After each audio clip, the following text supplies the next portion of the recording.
ৰাম নাৰায়ণ ৰাম কোৱা হয় যে মাক দেউতাক ভগৱানৰ সদৃশ হয়, কিন্তু মানুহে সঁচাকৈ এই কথা মানি চলে না? মানুহবোৰ ডাঙৰ হ'লেহে নিজৰ মাক দেউতাকক উপেক্ষা কৰিব লগা ধৰে, ঘৰৰ পৰা ওলাই দিয়ে।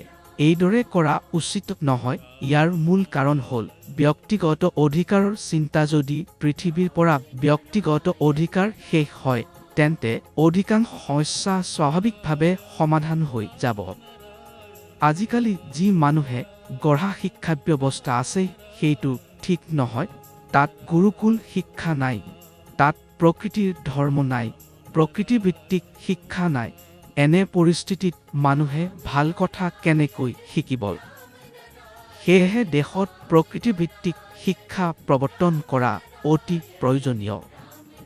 পৃথিৱীত বহু পঢ়া লেখা কৰা মানুহ আছে, কিন্তু সেইবোৰে সকলো ব্যক্তিগত অধিকাৰৰ লগত জড়িত। এই কাৰণেই আজিও বহু মানুহে উপবাসে থাকিবলগীয়া হয়, উপবাসে শুই পৰে। সকলোৰে বাবে সমান শিক্ষা আৰু চিকিৎসা সুবিধা নাই। সেয়ে চৰকাৰে ব্যক্তিগত অধিকাৰ বাতিল কৰিব লাগিব আৰু শিক্ষাক সম্পূৰ্ণ নিঃশুল্ক কৰিব লাগিব।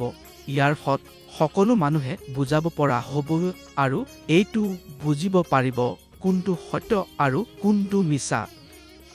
যিমান মানুহে পৃথিৱীত জন্ম লয়, তেওঁলোকে কন্দি জন্ম লয়। কেতিয়াও কোনোবাই নিজৰ ধৰ্মৰ নাম লৈ জন্ম লৈছে নে নাই? সেয়ে সকলোৱে অনুৰোধ, যি পথত সমাধান আছে সেই পথ গ্ৰহণ কৰক আৰু আগবাঢ়ক।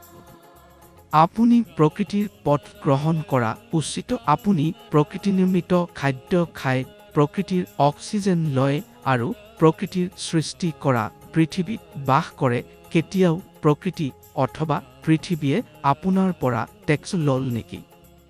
আপুনি কেতিয়াবা গছ-গছনিৰে প্ৰতিবাদ কৰিছিল বুলি দেখিছেনে? তেওঁলোকে কেতিয়াও মানুহক কষ্ট দিছিল নেকি? নাই। সেয়া নোহোৱাকৈ তেওঁলোকে মানুহক কষ্টৰ পৰা ৰক্ষা কৰে।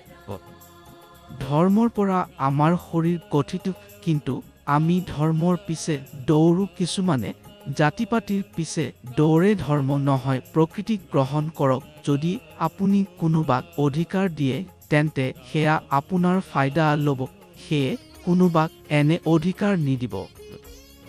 ৰাম নাৰায়ণ ৰাম আপোনাক বুজাইছে, আপুনি জীয়ক আৰু আনকো জীয়াব দিয়া।